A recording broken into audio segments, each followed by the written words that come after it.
And when he looked at me, his eyes are full of joy. I met this boy, a green-eyed boy, yeah, yeah. When he looked at me, his eyes are full of joy. The reason why I decided to talk to you guys is because I was kind of forced. No. It wasn't me. Say Nilla for sure. Are you a model? You definitely look like a model. I am a model. People ask me that all the time, totally. Yeah. That's great. Yeah, I just wanted wanted. to use this in the intro. Drop the mic. Woo! I'm just saying.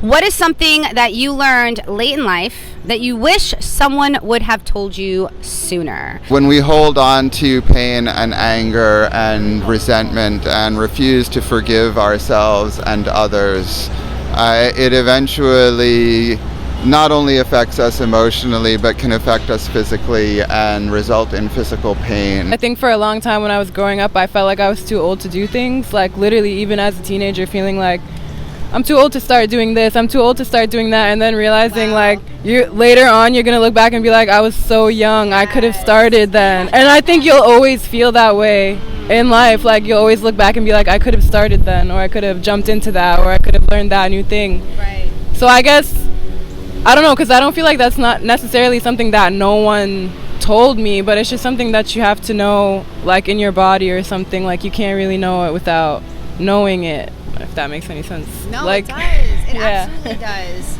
Yeah, so I think to sum it up, not feeling boxed in by your age, maybe not feeling like life it has any constraints, or like you can't do something simply because of any type of inherent thing about yourself.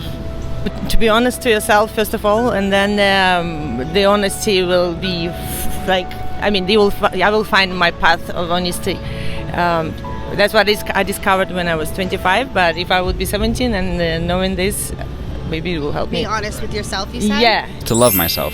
When I started loving myself, that's when life started becoming what I wanted it to really be. The experience I was desiring started to like show up out of love. How to balance discipline and following your heart, and freedom, love. And how do you balance those two? Because either one alone, you can't succeed. Creo que me hubiera gustado mucho haber sabido sobre rompimientos en el amor cuando era joven. Ahora estoy aprendiéndolo y no es tan fácil aprenderlo ya a la edad que tengo. Entonces creo que sobre eso me hubiera gustado aprender un poco más. Para no haber cometido, digamos, algunos errores que he cometido ahora. For don't make some mistakes that I do now. I wish to learn that more young. Okay. I just wish like even as a child that I was took more control of my own life. You know, I realized when I was a kid, like everything was like around my mom. Can I do this? Can I wear this? And I felt like that led me to just like kind of go along with things, you know, just not like realizing I had a lot more control, and being able to seize that control. About love, I'm pretty sure about it. Because right now I actually have like a sensation about love. I never been in love before. Now a little bit of pain because this person is not with me right now, but I learned a lot about it, and I'm happy for that. Thank you. So what is it that you feel you weren't told when you were younger about love? Because you know what, you just have to be realistic about life. Love is one of the best experiences in the life, but sometimes it's not. The other person doesn't correspond to your love, yeah, and it's not gonna be like with you. That means it's frustration. It's a lot of sensations. You're not ready for that. If it's younger, you can just learn about it, and you don't have to be like 45 years old like me and be in that pain, yeah. not forgiving is only hurting me, but I still didn't want to forgive. Right. Because I was hurt really bad and I was really mad and I didn't want to let go of that anger and acknowledge the pain and let it go. And eventually I realized that the only way that I could free myself of physical and emotional pain was to forgive everyone that's ever hurt me and move on with my life. You know, I had a moment where I woke up, and I was about 21 years old when I started waking up a bit and started caring about how I show up in the world. You know, started caring about whether or not my inside feels good. You know, like, we're so consumed and concerned about what's outside. So yeah, it was about 21 that I started to really look and add some love into the pot. Do you have any regrets? And if so, what are they? I think that anybody who has lived a life without having done things they wish they hadn't done or had done differently probably hasn't really lived a life.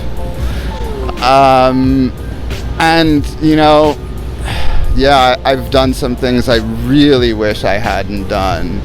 But ultimately, and I came to this realization pretty young, that if you start making changes, how are you to know that you didn't change something that was wonderful and something that led to something else? You know, sometimes some of our worst mistakes or some of the most painful things that we do put us in a position or open a doorway or give us an awareness that's going to take us to something wonderful and something amazing. Yes. And, you know, if you live in regret, well, you know, how's to say that, you know, the worst thing that you did isn't what ultimately made you become a better person.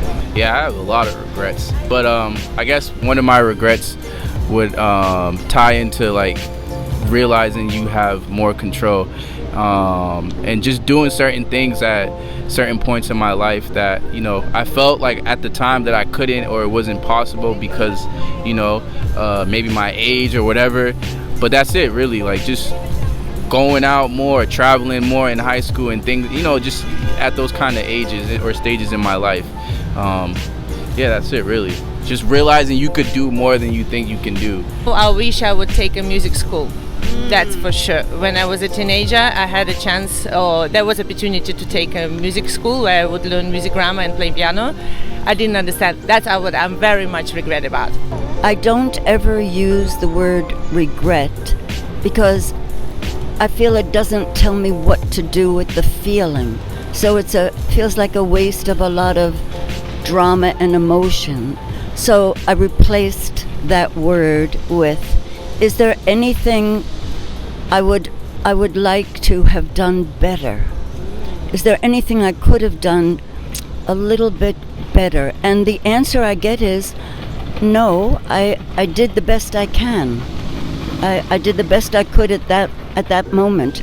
I could do it differently now, but that's not who I was then. Yeah, so much. So much.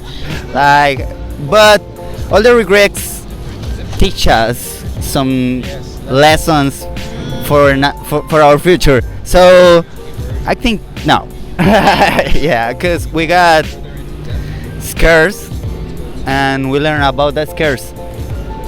Every moment you fall, you just get up and learn about that. So it's not totally a regret. Thank you. I think it's like it's a lie and it's unhealthy to tell people to not have regrets, because I think regrets are a part of life. You know, like, we all have it. Like, you know, you just learn from them. That's it, really. The regrets aren't bad. You just gotta learn from them. So yeah. But I also feel like you could like, if you don't have any if you have regrets but you don't regret having regrets, then they're not really regrets, like, because you're learning from them, right? So like, they're lessons. Yes. But then regrets aren't bad. Exactly. Right. That's what I'm trying to say. Yeah, people like make it like, oh, regrets, I don't ever regret anything. It's like, no, you can, everybody, and I feel like you ask anybody like to truly answer this, like if they've ever had any real regrets, everybody has had some regret. I feel like that's just part of life. Like there's something, like you say, what did you learn late in the game? Well, you probably learned something that you wish you probably knew before, or you did, yeah, like, so you didn't do whatever you regret. So it's like, I feel like everybody has at least one regret. Yes, actually, basically, I was a drug addict before, like approximately 15 years ago. I just one day, I wake up and I just realize I throw all my life in the garbage. I don't want to continue this life, and I just try to change it. This sport is the only way to take me out of any drug or anything, any pain. Actually, right now is a therapy for me. Whatever I feel, just jump in my rollerblades and going out, and I'm feeling like free of everything. Just amazing. It doesn't pay to worry, because most of the things you worry about are never going to happen. And the things that are going to happen are going to blindside you at 4 o'clock on a Tuesday, and you're never going to see them coming. So there's really no point in worrying, and I thought that was a beautiful statement. It's not necessarily about toxic relationships, it's just about the ways that we make relationships toxic by having certain expectations, or like things that we think we're supposed to accomplish in life, certain milestones, or like, I need to get married, I need to have a baby, I need to have a house with this person, I need to whatever. Like, I think just realizing that like you can love someone outside of those constraints, and a lot of times it will be better and healthier for both of you if you don't put those types of pressures on your love, and you just allow yourself to love the person and allow the person to love you. If you're ever feeling stuck, look in the mirror, acknowledge that you're stuck, let it go, and start to ask yourself things like, what am I really capable of? You know, what have I not seen myself do that I know could be within my reach, but I just let excuses and mediocrity and, you know, even relationships get in the way, whether it's your relationship with people or your relationship with work, all of that. Like, take that time to look in the mirror, check yourself, because no one else is gonna do it for you unless you have like a really good friend by you. If you got a really good friend, they're gonna tell you, they're gonna be like, yo, you're being a douchebag or whatever. But at the end of the day, like, it's up to you. We die alone.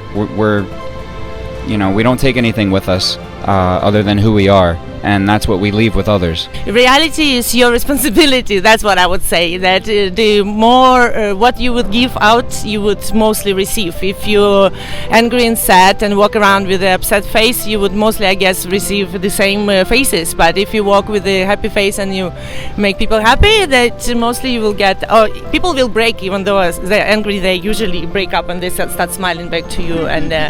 Yeah. So I'm getting you create your environment. Yes, I believe. That's my belief. That's my belief that our realities, everybody has their own realities. You usually hear different stories about the same thing. Like everybody has totally different ideas. So perspective, different realities. So, but I believe that my reality is my total responsibility. I recommend you to follow your dreams always. No advices for anybody. Just follow your instincts and go for it. If you want it, if you want something in life, you have to fight for this. This is the only way to be happy. If ever you're in a time where you feel lost, you feel depressed, you're confused, it's just, you just can't see the light at this moment. It works to say, even in this moment, even though I can't see the positive, I know that there's always an equal positive and negative. So if I'm in a time where I'm only seeing and feeling something painful and negative, I can say that to myself, even if I don't see it, even if I don't feel it, I know. I realize like how often you know, I come to New York or I travel to other countries or other states, and it's like when you're a kid or when you're a teen, you don't think you can do this, or you think it's hard, and it's like it's not. You just got to do it. Like just get over it and just do it. So that's really it. Is get over that like mental hump and just do it. Yeah, that's it. I love it. Yeah. Yo creo que algo que podemos aprender todos es a no tener miedo a fallar, porque si fallas, cada vez que fallas puedes aprender de esa falla para hacerlo mejor en un siguiente intento. Entonces a veces tenemos mucho miedo a intentarlo y ese miedo nos detiene, pero nunca sabremos si somos capaces si no lo intentamos. Entonces dejar ese miedo a un lado es importante para aprender,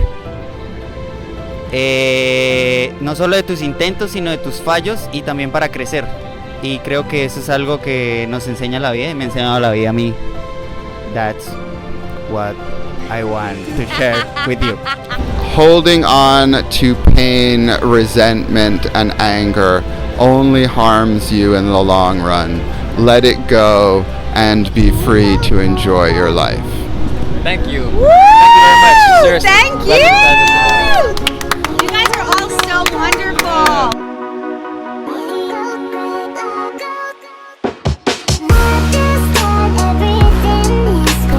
I love it. I wish that's what you said, but I love your attitude. Oh. Why she do that? Yeah, that was great. I don't know why I'm laughing so much. Stop making me laugh, David. Valuable. Thanks for saving it. I don't know him much. I don't know his touch. I just like to watch. When I looked into his eyes, I was full of butterflies. I think he's now